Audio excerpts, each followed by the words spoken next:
નમસ્કાર મિત્રો, જીપી સિરીઝમાં આપનું સ્વાગત છે। મિત્રો, અત્યારે આપણે કચ્છના નાના રણમાં જઈ રહ્યા છીએ। વચરાજ બેટ છે આ, અને વચરાજ દાદાનું સરસ તીર્થધામ છે। કાળઝાળ ગરમી છે, 45-50 ડિગ્રી સેલ્સિયસ ગરમી છે, અને આટલા તાપમાનની અંદર આ રણની વચ્ચે જે વચરાજ બેટ છે ત્યાં વચરાજ દાદાના મંદિરે સેંકડોની સંખ્યામાં શ્રદ્ધાળુઓ અત્યારે દર્શન કરવા આવે છે। ચારે તરફ ખારો પાટ છે, અંદર પણ ભૂગર્ભમાં ખારા પાણી વહે છે, અને ઉપર મીઠાનું આ રણ કહેવાય છે। અને એવા ખારા પાટના મીઠાના રણમાં વચ્ચે આ વચરાજ બેટ આવેલો છે।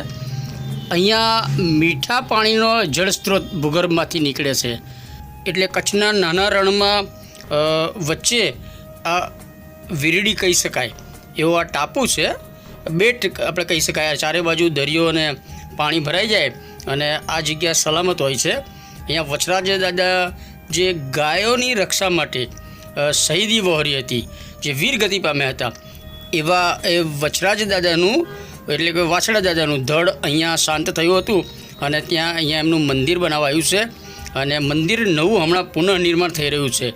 એનું આપણે આગળ બતાવીશું વિડીયોમાં। આ ઉપરાંત અહીંયા એમણે જે શુરાતન માટે જે બુંગીયો ઢોલ વગાડ્યો હતો, એ ઢોલીની પણ સમાધિ છે। જે ગાય વેગળ ગાય માતા હતા, એમના માટે શહીદી વહોરી, એ ગાય માતાનું પણ અહીં મંદિર છે। કૂતરો હતો એક મોતી શ્વાન, એ શ્વાનની આંખોથી જ એ અહીં સુધી દુશ્મનો સાથે શ્વાનની આંખેથી લડી અને દુશ્મનોને માર્યા હતા, એ શ્વાનની સમાધિ છે। આ ઉપરાંત જે ઘોડો દાદાને લઈને અહીં આવ્યો હતો, એ ઘોડાની પણ સમાધિ છે। અને એવા આ કચ્છના નાના રણની અંદર આવેલા વચરાજ ટાપુ, જ્યાં વાછડા દાદાનું મંદિર છે, ત્યાં આપણે આવ્યા છીએ।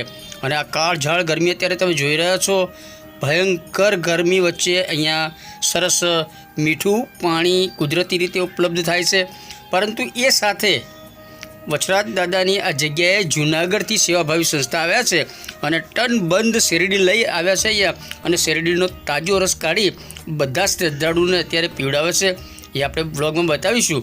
અને આ નવું મંદિર અત્યારે નિર્માણાધીન મંદિર છે, અને આપણે વર્લ્ડ હેરિટેજ ડે જે છે 18 એપ્રિલ 2024ના દિવસે ઝીંઝુવાડા ગેટનું શૂટિંગ કર્યું હતું, અને એ ગેટમાં થઈ ઝીંઝુવાડાથી જે મળા ગેટ છે, મળાપોલ ગેટ, એમાં થઈને અત્યારે વચરાજ દાદાના દર્શને આવ્યા છે। રણ વિધિને મીઠાનું રણ છે, એને વિધિને આપણે આવ્યા છીએ। અહીંયા લગભગ 4 વાગ્યા છે, ને આપણે વહેલા પરત જવાનું છે, કારણ કે રણમાં પાછા ભૂલા પડી જવાય, અને એટલે અત્યારે દાદાનું જલ્દી થોડું શૂટિંગ કરી લઈએ છીએ આપણે।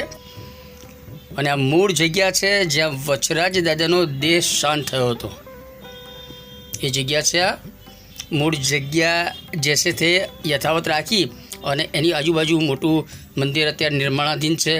દાદાના ભવ્ય દર્શન આપ જોઈ રહ્યા છો, વાછડા દાદા પણ કહેવાય છે।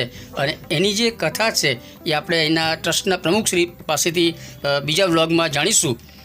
અત્યારે આપણે શેરડીના રસની જે પરબ છે, સેવાભાવી સંસ્થા છે જૂનાગઢના સેજા ભગત ટ્રસ્ટ જે છે, એમના દ્વારા શેરડીનો રસ અહીં બધાને પીવડાવાય છે। આ જુઓ, ટન બંધ સેજા ભગતનો સેવા કેમ્પ અહીંયા રખાયો છે। દર ચૈત્ર મહિનામાં મોટી સંખ્યામાં શ્રદ્ધાળુઓ દર્શનાર્થે આવતા હોય તો એમને અહીંયા શેરડીનો તાજો ફ્રેશ રસ કાઢી અને પીવડાવવામાં આવે છે। પાણીની વ્યવસ્થા તો અગાઉથી અહીંયા છે જ, પરંતુ નિઃશુલ્ક હજારોની સંખ્યામાં શ્રદ્ધાળુઓ આવે છે, એમને અહીંયા જે કોલું છે, રસ કાઢવાનું મશીન છે, એના દ્વારા રસ કાઢી અને ઠંડો સરસ ફ્રેશ રસ હજારો શ્રદ્ધાળુઓને પીવડાવવામાં આવે છે। એટલે આપણે એનું થોડું ખાસ આ વ્લોગ એનો જ છે। પછી આપણે વચરાજ દાદાનો અલગ વ્લોગ શેર કરીશું, બીજા 2 વ્લોગ શેર કરવા છે। વેગળ ગાય છે, એમાં 8-10 હજાર ગૌવંશ છે, અને એની પણ એક સરસ જાજરમાન ઇતિહાસ છે, એ બતાવીશું। આ તમે જુઓ, રસ છે, શેરડીનો રસ ખૂબ જ સરસ સ્વીટ મીઠો રસ છે, અને જૂનાગઢના આ જય ભોલે ગ્રુપ જૂનાગઢ છે, એમના દ્વારા આ વ્યવસ્થા બધી થઈ રહી છે।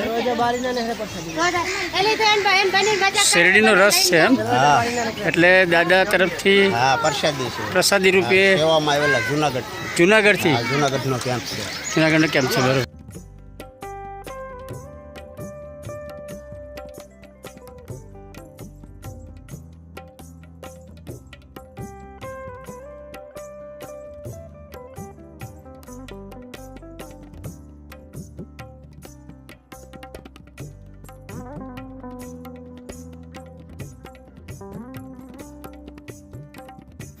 તો મિત્રો અત્યારે 45-50 ડિગ્રી તાપમાન છે અને એ દરમિયાન જ અહીંયા સેજા ભગતનો સેવા કેમ્પ ચાલી રહ્યો છે.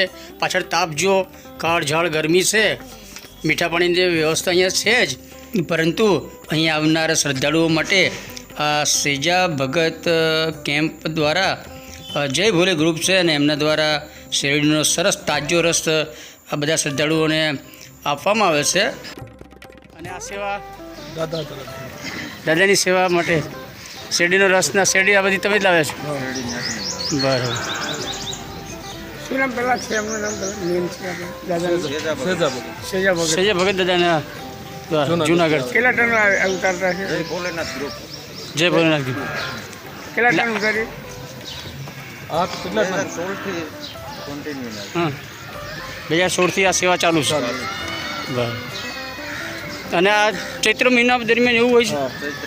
ચૈત્ર મહિનામાં. બરાબર, સરસ. 10 દિવસ સુધી.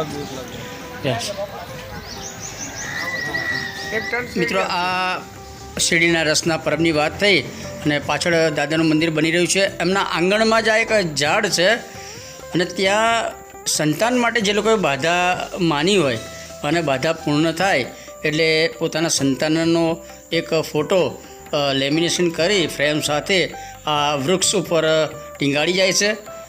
બાધાના તમામ સંતાનોને અહીં દર્શનાર્થે લાવે છે અને એ સાથે એક તસવીર પણ લાવે છે અને ઝાડ ઉપર એ તસવીર અર્પણ કરાય છે, એટલે એમ કે દાદાને અર્પણ કરાય છે તસવીર, અને એ રીતે આશીર્વાદ આ બાળકોને મળે એ માટેની આવી પારંપરિક માન્યતા છે.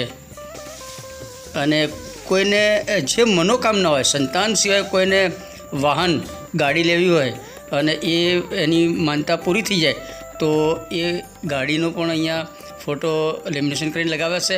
આ ઉપરાંત કોઈ વડીલ છે, કોઈ શારીરિક વ્યાધિ હોય અને એમને સારું થઈ ગયું હોય અને તો એવા વડીલના પણ સાઈડમાં થોડા ફોટા જોવા મળ્યા છે.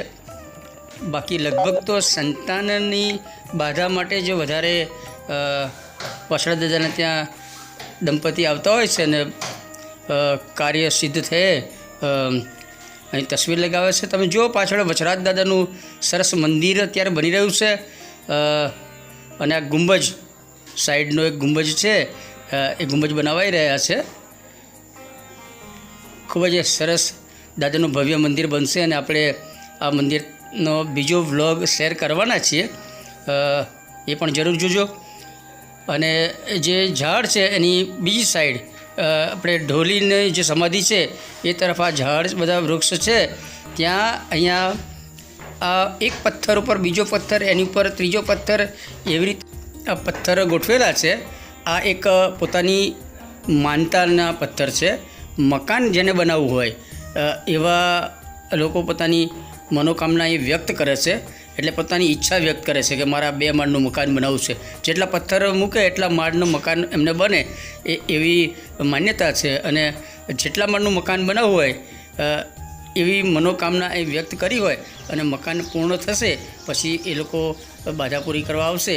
અત્યારે આ આવું બનાવી અને બાધા લેતા હોય છે.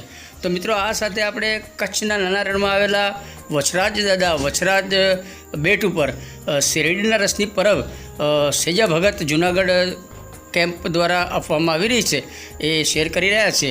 આ સાથે મીઠાનું રણ છે અને મીઠા પકાવતા અગરિયાનો એક બ્લોગ શેર કરવાના છે, એ પણ જરૂર જોજો.